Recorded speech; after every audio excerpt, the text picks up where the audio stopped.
I wasn't supposed to inherit anything. I'm Josephine, 30, 2 years old, born and raised in Albuquerque, New Mexico. Now living in a quiet apartment above a garage in Santa Fe. If you'd asked anyone in my family what I'd grow up to be, they wouldn't have said business owner. They wouldn't have said anything really. I was the quiet one, the helper, the one who never asked for much. And maybe that's why I'm the one Grandpa left everything to. But this story, it's not about money. It's about the war that starts the moment people think you might be worth more dead than alive. My grandfather, Walter Lee Myers, was the kind of man who made you sit straighter just by walking into a room. He didn't smile much, but when he did, it meant something. He built Myers Autopro from the ground up. 18 garages across New Mexico, Arizona, and Utah, hundreds of employees, thousands of customers, and one granddaughter, me, who actually wanted to understand how it all worked. He didn't say, "I love you," very often. Instead, he said things like, "If the oil margins are down, where do we cut? How many man-hours on that brake line fix? Never sign anything you don't understand." That was his love language, and I learned to speak it fluently. When he passed away, it wasn't a surprise. He'd been sick for a while, heart problems, mostly.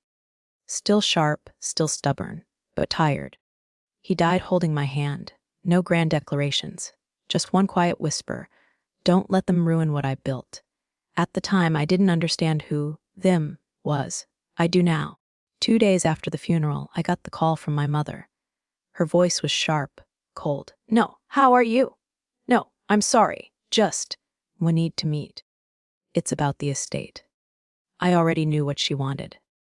Because for her, everything was always about the money. She was Walter's only daughter, and she believed that made her the rightful heir. But Grandpa saw through that. He always had. 3 days later, I walked into that lawyer's office expecting nothing. And I left as the sole heir to everything, the garages, the land, the investments. Even the house in Flagstaff where he taught me to patch drywall when I was 12. It should have been a turning point. Instead, it was the start of a war. Because my family, my own mother, would rather burn down Grandpa's legacy than let me be the one to carry it forward. This is the story of what came next. How they tried to intimidate me, discredit me, even sue me. But I didn't back down. Because Grandpa wasn't just leaving me a business, he was leaving me a test. And I was about to pass it in full. The will changed everything. The lawyer's office smelled like leather and time. You know that smell? Like old chairs and older secrets. I sat there quietly, no makeup, hair pulled back, wearing the only blazer I owned. To my right was my mother, Lorraine, dressed in head to toe black like she was starring in her own funeral scene. Next to her, Robert, her third husband, who never said much unless it was about money. Then my cousins, Vanessa, always checking her nails, and Elliot, pretending not to care but gripping his phone a little too tightly. The lawyer's name was Mr. Harris. He looked like someone who had never once missed a meeting. He started reading the will like it was just another Tuesday. Small gifts to employees. A donation to the animal shelter Grandpa volunteered at. A few sentimental keepsakes for friends.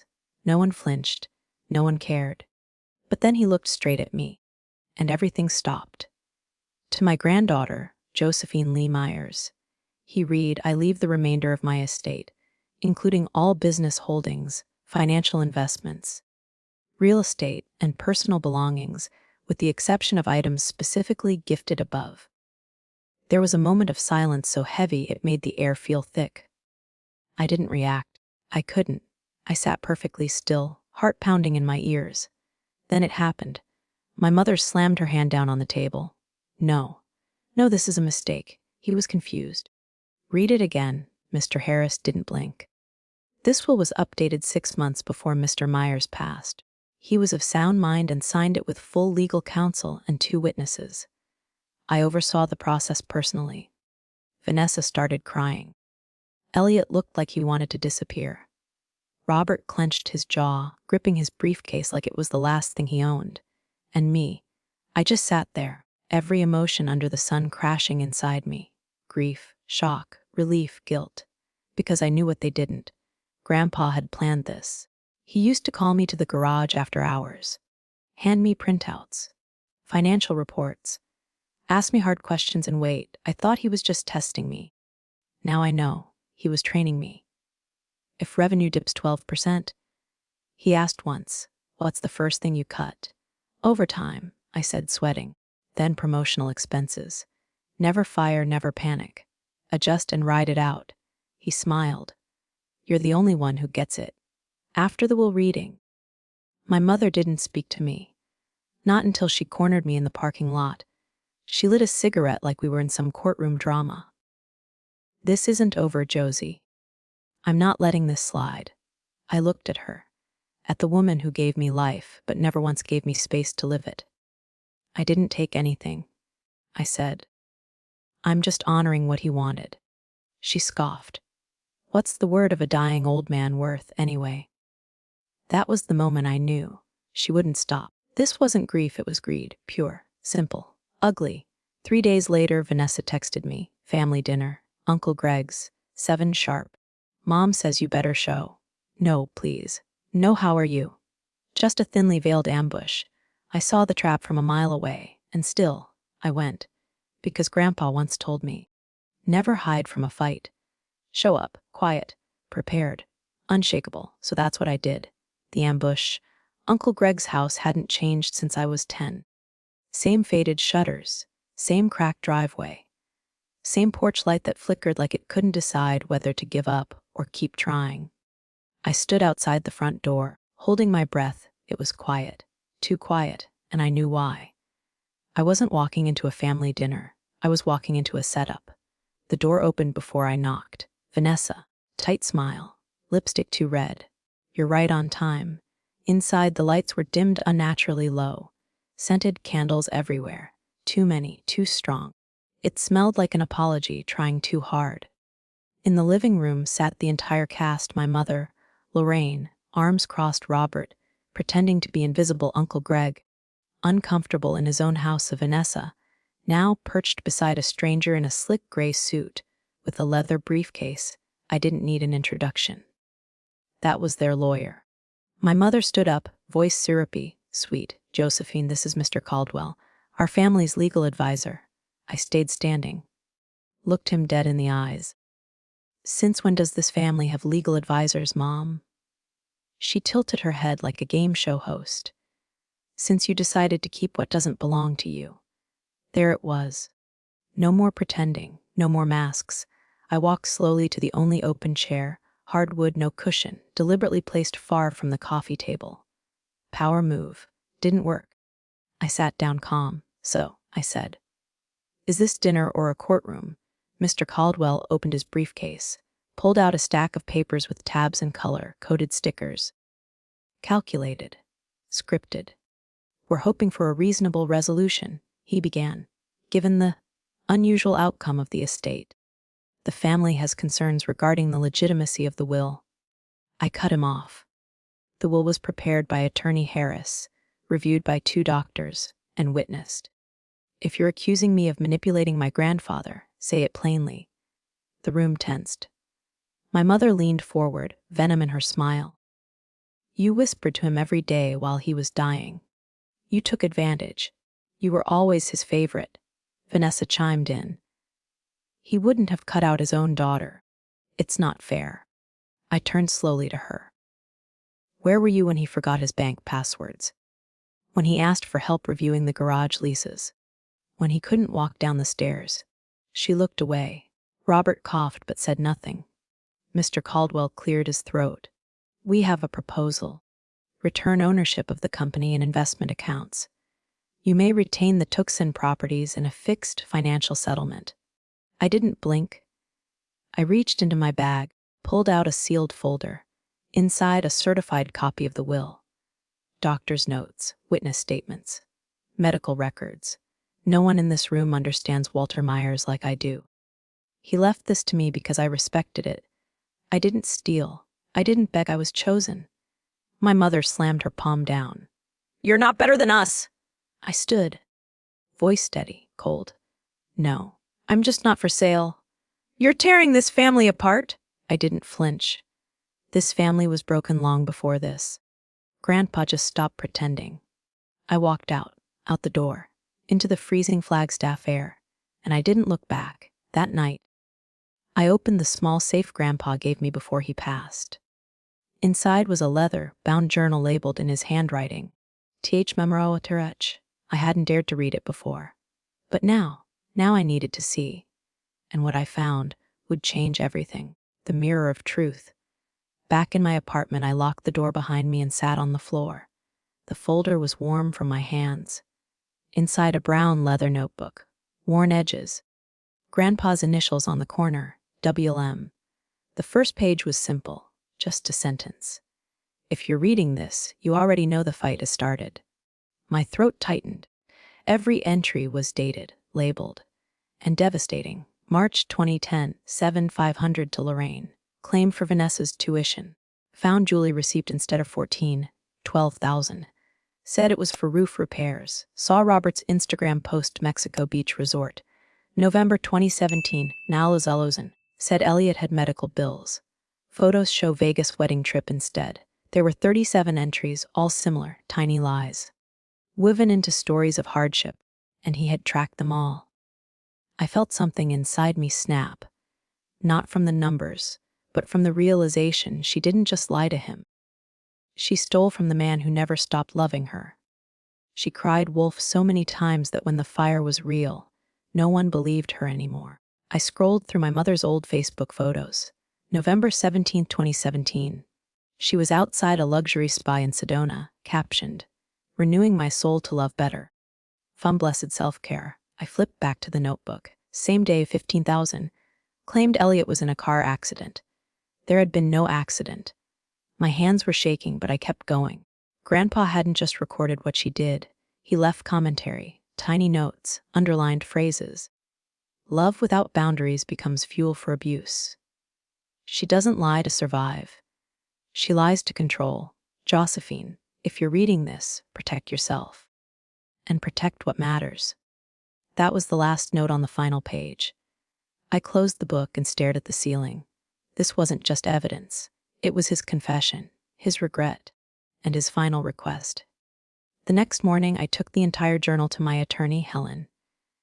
She read in silence, flipping pages slowly, eyebrows tightening with each new entry. When she finished, she looked up at me. "You're not holding a journal. You're holding a sword. If they sue, we counter. If they threaten, we expose. This is your shield and your spotlight." I nodded, eyes still locked on the words Josephine, protect what matters. "I'm not trying to destroy them. I just want them to stop." Helen smiled faintly. "Sometimes the only way to make them stop is to strike first." That night, I received a text. Unknown number. I didn't realize it had gotten this bad. "I'm sorry. Elliot." I stared at the screen. Didn't reply. But something inside me shifted. Maybe not all bridges had burned. But for now, I needed to hold the line. Because the next chapter would be war. A paper shield and a legal sword. It came on a Monday. The kind of Monday where nothing feels real until it punches you in the gut. I had just walked out of a team meeting at the Albuquerque garage. We were discussing supply chain delays. Then my phone buzzed. Subject: legal advisory action regarding joint assets, urgent. The sender: Vanessa Legal Advisory Group. I'd never heard of them. The email was polite and absolutely full of venom. "You are being accused of manipulating an elderly person with diminished capacity to change his will in your favor. Cease all interference with jointly owned assets until legal proceedings conclude." I read it 3 times. Each time my pulse rose, my stomach dropped, my fingers clenched. They were accusing me of elder abuse. They weren't just coming for the inheritance. They were trying to rip out my credibility, my integrity, my soul. I forwarded the email to Helen with one line: "Your move." 10 minutes later, she called, calm, focused. "They're not even licensed in New Mexico.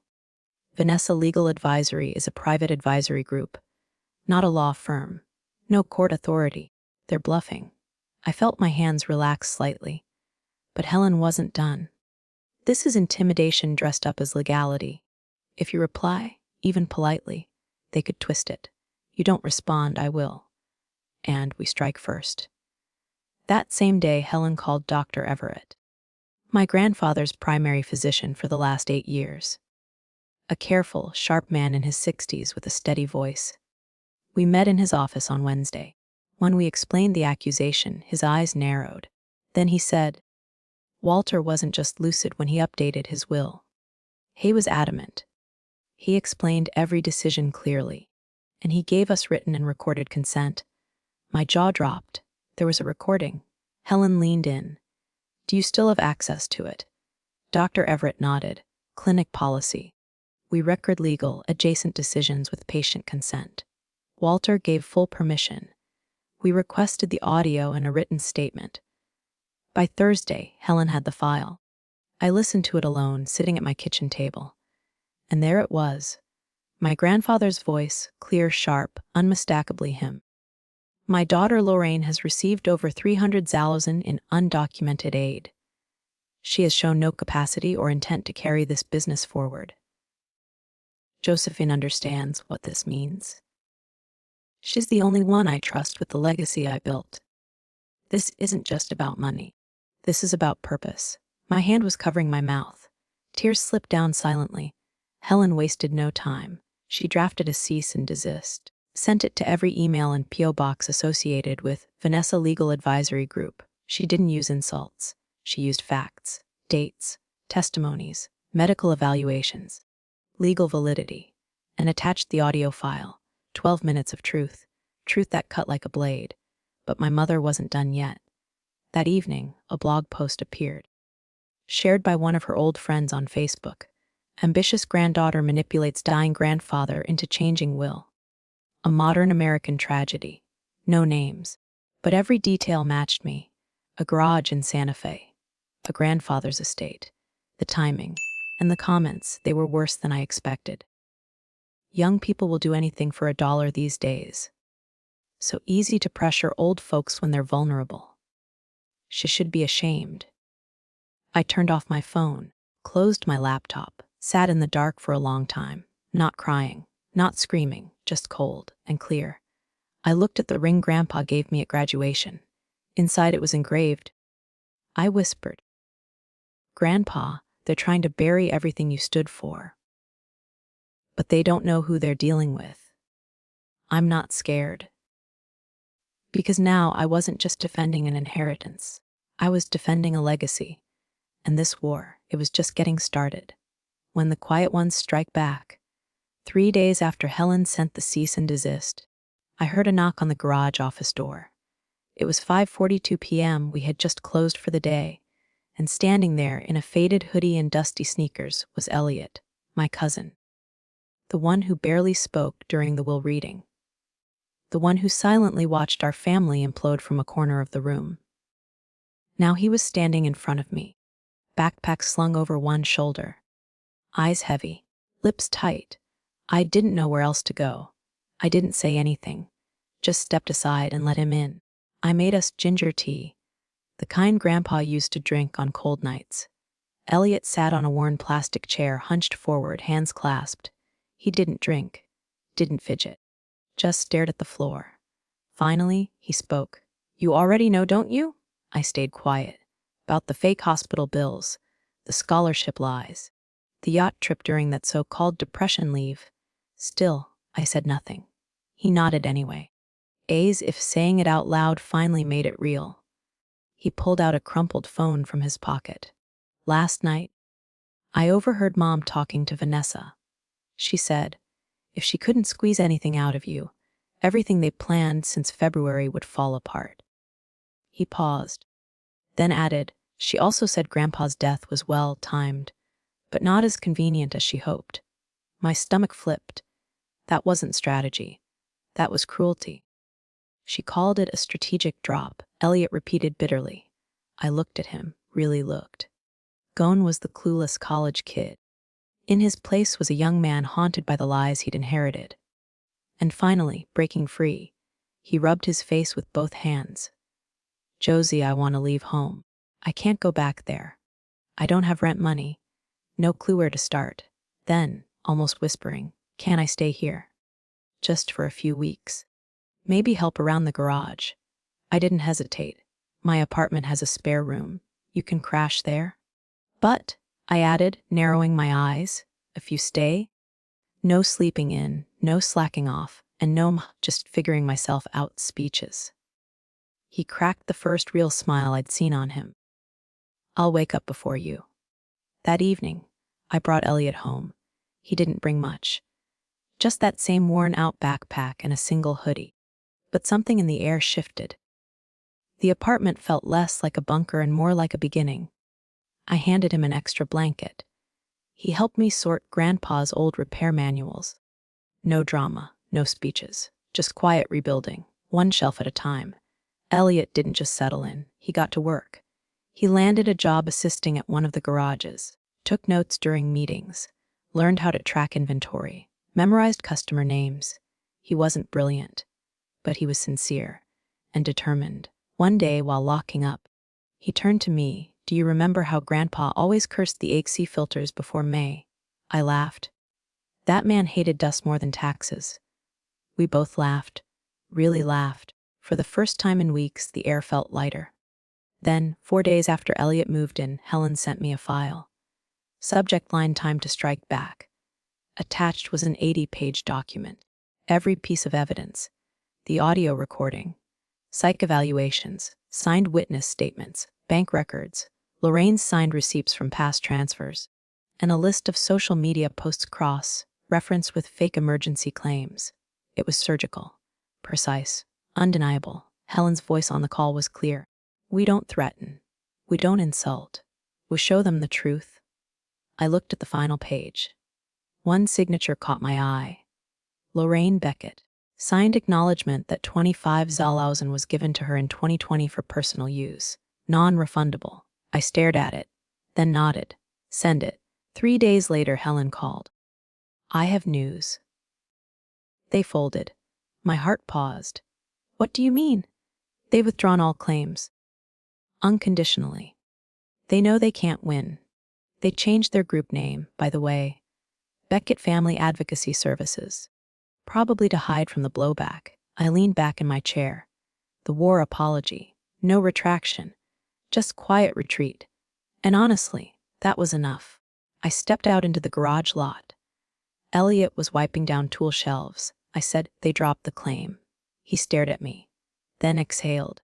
So it's really over. I shook my head gently. No. But it's a start. The blueprint for something better. The final legal step was just a formality. But it still hit different when Helen placed the last folder on the table and said, Congratulations.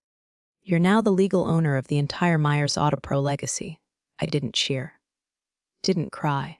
Didn't pop champagne. I just sat there, breathing, thinking that night. I sat alone in my apartment. Elliot had fallen asleep early, his frayed backpack still hanging by the chair. A quiet symbol of how far we'd both come. I stared at the photo on the wall. Me and Grandpa Walter, taken outside the Santa Fe garage the day I graduated college. His hand on my shoulder. His other hand stained in grease. He looked proud. Tired, but proud. The next morning, I didn't announce anything. Didn't post on LinkedIn. Didn't change my email signature. I did what Grandpa always did after something big. I went to the garage.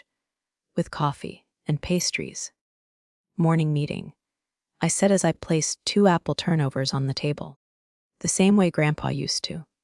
4 longtime employees sat around the desk: Ben, Maria, Calvin, and Sharon. All had been with the Santa Fe branch for over a decade. They looked confused. I smiled. We're going to make some changes. Everyone went quiet. But not to erase Grandpa's work. We're going to protect it. Make it last another 50 years. Stronger, fairer, smarter. Ben nodded. Calvin leaned in. Maria exhaled with relief. The first branch I restructured was in Las Cruces. It had been bleeding money for 2 years. Not because of the workers, but because the previous manager had prioritized flashy upgrades and ignored actual needs. I replaced the accounting software, rebuilt the EV section, hired 3 apprentices from a local trade school, and created a new rule. Every technician must receive monthly training in clean automotive systems. "You're not just taking over," Elliot said one day as he helped install a digital appointment system. "You're expanding." I handed him a stack of plans for a recycled parts showroom. "Grandpa didn't leave us a legacy to keep in glass," I said. "He left it so we could build with it." At the same time, I established the Walter L. Myers Foundation, a nonprofit to fund scholarships for students in mechanical engineering and automotive innovation, especially for kids like Elliot. Kids with potential but no clear path. The first name on the scholarship list. "Elliot, you serious?" he said, blinking. "I just learned how to create Excel sheets. I'm not a genius. You don't need to be. You just need heart." He applied to the University of New Mexico, majoring in small business management, with a minor in clean automotive technology. In his essay, he wrote about Grandpa Walter, about the lies, the family, the fire he walked through, and the person he became on the other side he got in. Meanwhile, I began visiting every single branch, not just for audits, but to listen. At the Tucson location, I met Jennifer, a junior accountant who handled 3 jobs but was only paid for 1. I didn't ask for proof. I ordered a payroll audit on the spot. At the Santa Fe branch, I talked to David, a technician who had stood 10 hours a day for 12 years. He admitted he'd skipped multiple doctor appointments because the insurance deductible was too high. I called the healthcare provider and renegotiated coverage for all garage workers. Little by little, the spirit changed. Not because of press releases, but because people were being seen, respected, listened to.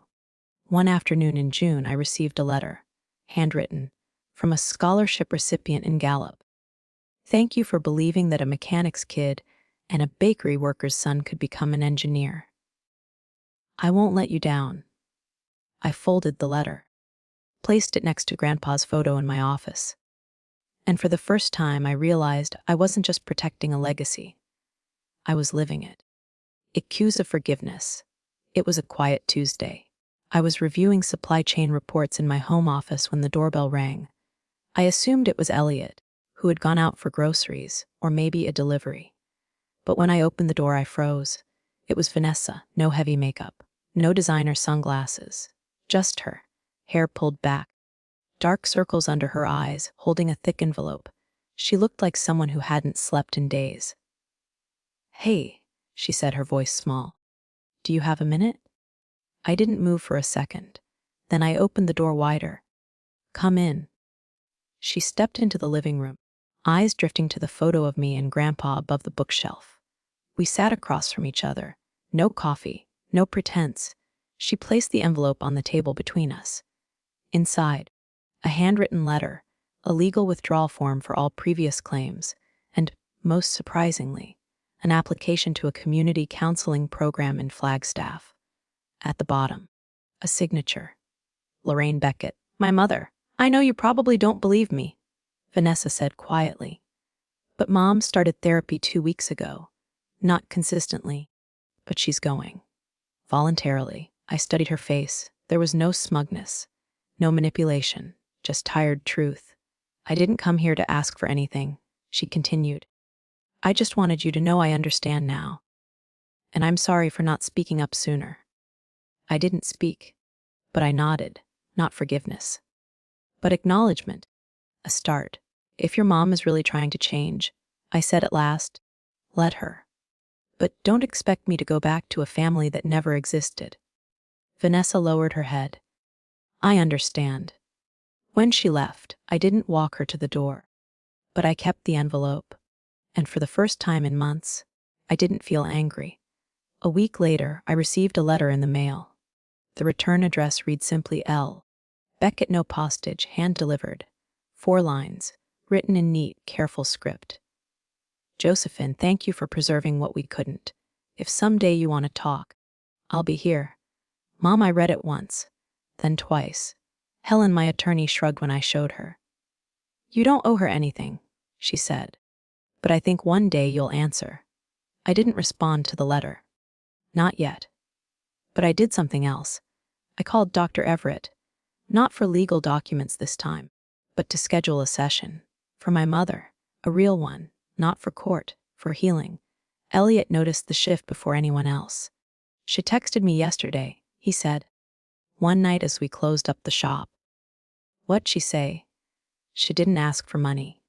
She just asked if I was eating enough. I looked at him. And what did you say? He smiled faintly. I sent her a picture of the sandwich you made me this morning. And wrote, I'm doing fine, thanks to my sister. For the first time the word, sister, meant more than blood. It meant showing up, choosing truth, doing the hard thing, even when no one was watching. The foundation of a new future. The fall wind in Las Vegas carried a strange kind of calm that morning. Not the chaos of the Strip or the glamour of casinos, but the quiet hum of purpose. Today was the first official scholarship ceremony of the Walter L. Myers Foundation. 12 students, most of them from small towns. Some were children of mechanics, others raised by single parents working night shifts. And each one had been chosen, not for perfect grades, but for grit, potential, and the willingness to build something with their hands. I stood behind the curtain of the small auditorium. My palms were sweating, but I wasn't nervous. I was proud. Elliot was next to me, in his best thrift store suit, still fiddling with the knot of his tie. Stop touching it, I whispered, swatting his hands. You look great. He gave me a boyish grin. I feel like I'm going to a job interview with destiny. I laughed. Grandpa would have loved that line. When it was time, I stepped onto the small wooden stage. No spotlight. No podium, just me, a mic, and a simple banner above that read, built by hands, carried by heart. I looked out across the audience. The front rows were filled with students and their families. Further back, familiar silhouettes. My old high school teacher, 2 garage technicians from Tucson, and our accountant from Albuquerque. But in the back row, almost hidden in the shadows, was my mother. She sat quietly, no announcement, no dramatics. Hair in a low bun. Wearing a modest navy sweater, she didn't wave, didn't smile, just watched. I took a breath, then began. My grandfather believed legacy wasn't what you left behind. It's what you pass forward, brick by brick, story by story. This foundation wasn't built from wealth.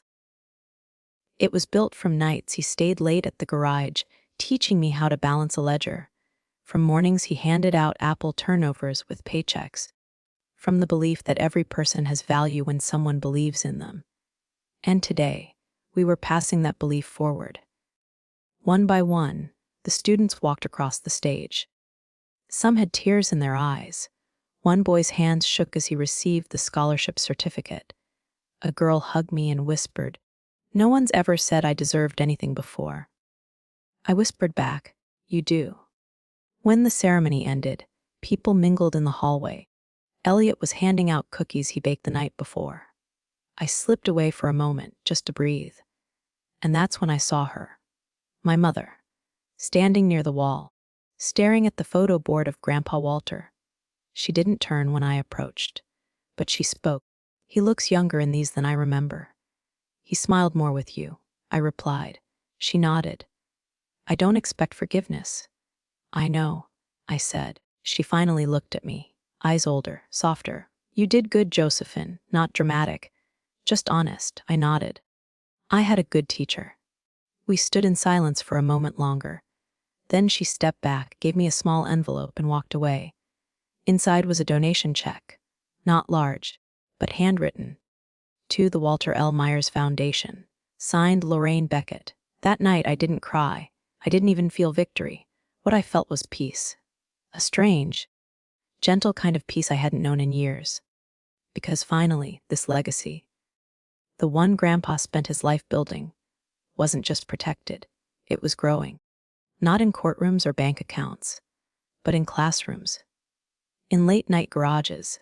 In a younger generation learning what it meant to be both strong and kind. The legacy we choose, 3 years had passed. 3 wild, slow, beautiful years. Myers Auto Pro now had 24 branches across 5 states. But it wasn't the number of garages I was most proud of. It was what happened inside them. The quiet reforms. The way Elliot now managed the Santa Fe location with the same steady patience Grandpa once showed me.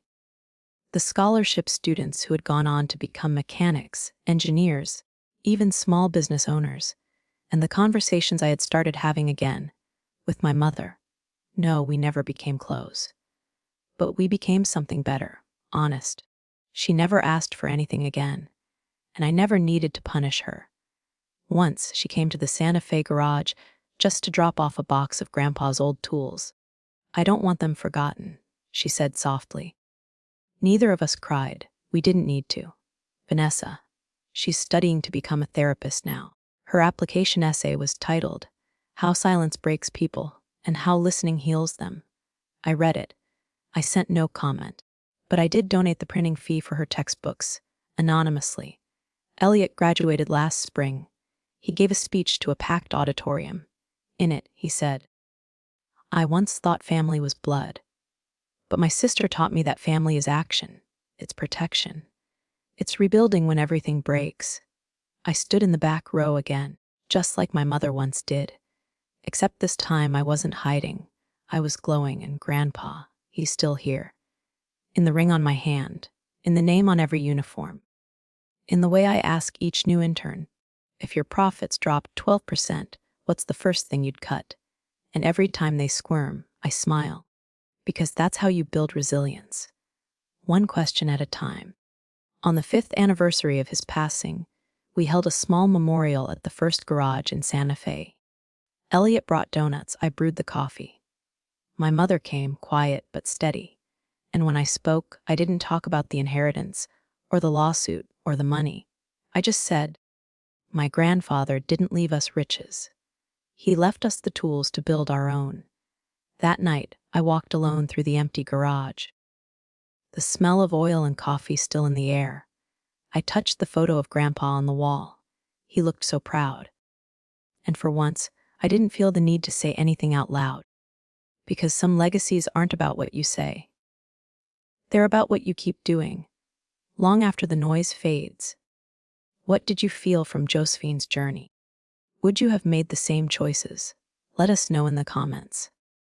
And if this story moved you, don't forget to like, share, and subscribe to Telling Story with Me, where real stories meet real emotion. Because sometimes the most powerful revenge is building something that lasts.